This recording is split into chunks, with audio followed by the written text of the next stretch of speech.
Hi, welcome back to the Political Beat. I'm Pat. This is Chip. We cover City Hall for lfpress.com and the London Free Press. And one real story this week, Chip, was about the Queen's Diamond Jubilee medals and the fiasco surrounding that. Let's pretend that I hadn't been reading your stories or listening to Steve Garrison every morning, and walk me through exactly how this thing went so sideways. Well, there's been story after story. I mean, it's a saga that's continuing. The Queen would not be amused, as I said in one of my stories, the way this thing's been handled. The latest was this week. Just last night, I was at the civic function that saluted all the 280 people that were nominated for the Queen's Jubilee Medal. Not all of which will actually get one, but anyway. No. 280 people are nominated. 130 people will actually get them. So more people that were nominated. There were less than half as many medals available for the people that were nominated, and this council apparently nominated more than any other council in the country, apparently, at the urging of Harold Usher. And anyway, this was a gathering last night, and all the people, the nominees and their family members were there. And earlier in the day, catching everyone by surprise, councillors Nancy Branscombe and Joni Beckler had a function at Nancy Branscombe's home in North London, and actually handed out the first medals, the 26 medals, the first 26. There's 29 people receiving medals, but only 26 of them were at the event. But these were the first medals actually handed out after this great long rang-dang-do. And it's very interesting. We're trying to find out who has been receiving nominations and who is going to be receiving medals. I'd like to know who nominated whom and make all the connections. There are people who are campaign managers for election campaigns. There's a lot of fundraisers for people in their campaigns.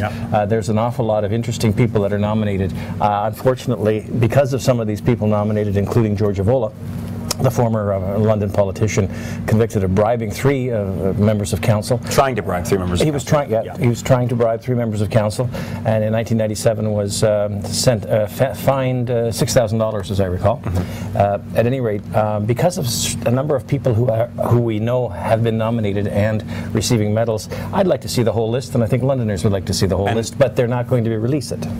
They're not going to release it yet, or they're never going to release it? Well,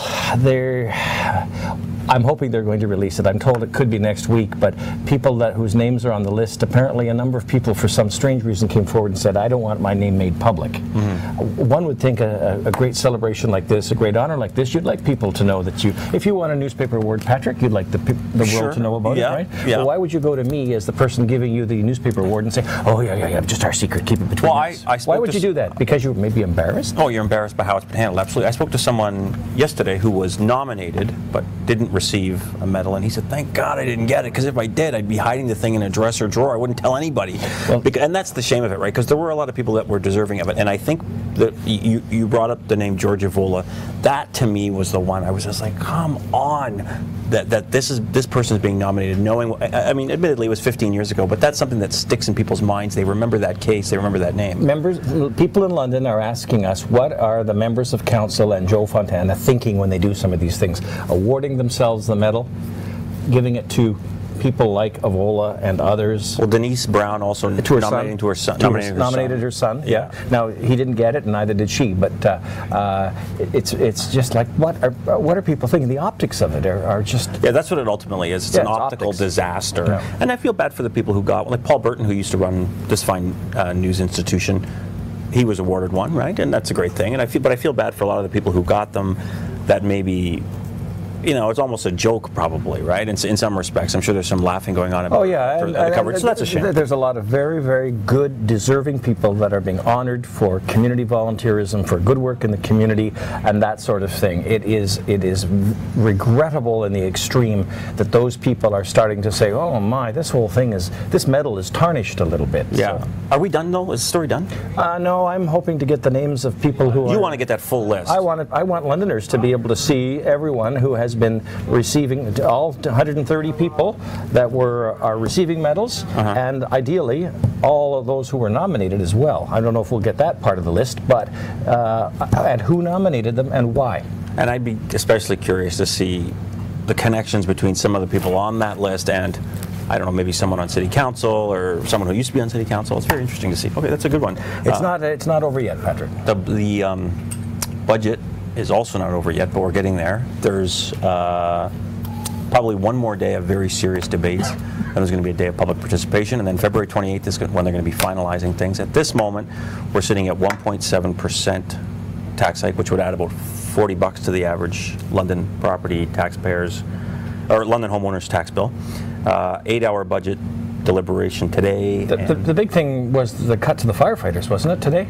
Well, that was probably one of the major factors. Was the firefighters were looking for $4.3 million added to their budget, which was 7.7%. 7% increase. Yeah. They ended up getting 1%, which is $500,000. Now, not quite as dramatic as it sounds, because as the fire chief explained to me, the reason that they made that reduction is that a large chunk of that $4.3 million would have been set aside for the new contract for the Firefighters Association, which is still in the hands of an arbitrator. The anticipated contract. It's still in the hands of an arbitrator. It's not going to be going to arbitration until August. So that award is many months away. So to say that they cut dramatically, I'm not sure that it's quite as dramatic as it appeared. But I suppose it's a non-enhancement. A non-enhancement, yeah. They're affirming it at 1%. But he seemed to say that.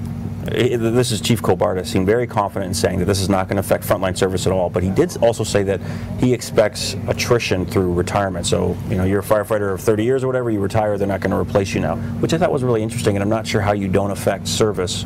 Well, the good news in all this, Patrick, from my reading of it, is that the service standards and the response times right now in London are at or above standards, so we're in good shape right now. Right. Well, we asked Londoners what they thought about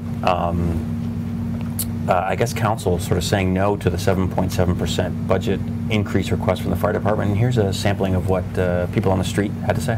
I think that actually they should have money to fulfill their budget. And as you're describing it to me, I'm just wondering what the impact of the cuts will be on the fire service. Given the current circumstances, 7% is probably a lot. A 1% is probably quite reasonable given what everybody else is facing as well. I think that's a slap on the face. I don't think they should get the full amount that they're asking for, but they should get something. And there's an essential service, and we can't cut them too short. I believe the fire department is trying to grow faster than the city population is growing, and I believe they probably have enough resources and enough people in place to accommodate the population of the city as it stands. So the firefighters issue was a major one. There was also a really odd exchange between Councillor Joe Swan and Martin Hayward, who, if people who don't know Martin, he's a very important bureaucrat at the city. He's one of the top bureaucrats. What's his position? The city treasurer. So he's the guy who's sort of in charge of the $1 billion budget. And they're discussing cutting $50,000, for example, out of spending on roads this year. And the way that Martin and his department calculate that is they look at a 10-year plan of spending. So they see that as a $500,000 cut. That is to say, you're taking the $50,000 out this year, it's not going to be back next year or the next year or the next year. Councillor Swan's point is that, well, we could just vote to put it back in next year if we wanted to, but as you and I and many people both know, it's not quite so simple. But anyway, he called Martin's perspective the weirdest philosophy, which the normally very mild-mannered Martin Hayward was really irked by that, and he spoke up very loudly, taking exception to the comment. And to Councillor Swan's credit, he did apologize right away, but it was a very bizarre exchange. I've never really before seen a politician, like I thought he was talking to another politician. I've never seen one kind of fire a dart at a staff member quite so, I guess, brazenly. And it's rare that staff members would speak back so forcefully. I've seen it a couple times, but never quite like that. Like he was really, Martin was really displeased with the comment, and I would be too. And I mean, I think a lot of people were uncomfortable with it. Joni Beckler called the comment horrible, and sort of went on to praise Martin for his. What did the mayor say? Did he? Well, he was there to sort of like demand that Joe Swan apologize, which he certainly did, but.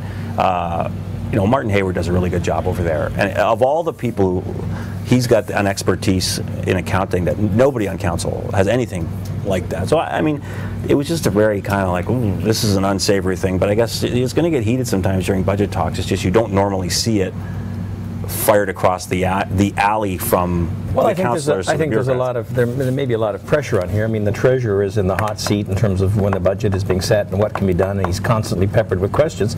And you have Councillor Joe Swan, who is part of the group surrounding the mayor, trying to shoot for 0%. So I would suspect both of them are feeling a lot of pressure and tension right now. Yeah, that's all well and good. It's just you'd agree with me that the bureaucrats are the experts, but they do technically answer to the politicians, and to be sort of publicly, I guess insulted is the word like that, is really unusual. Yeah, that's very untoward and completely unnecessary. So anyway, so they sit at 1.7% now. By the weekend, they'll probably be closer to 0. I'll ask you this again: do you think they're going to get to 0?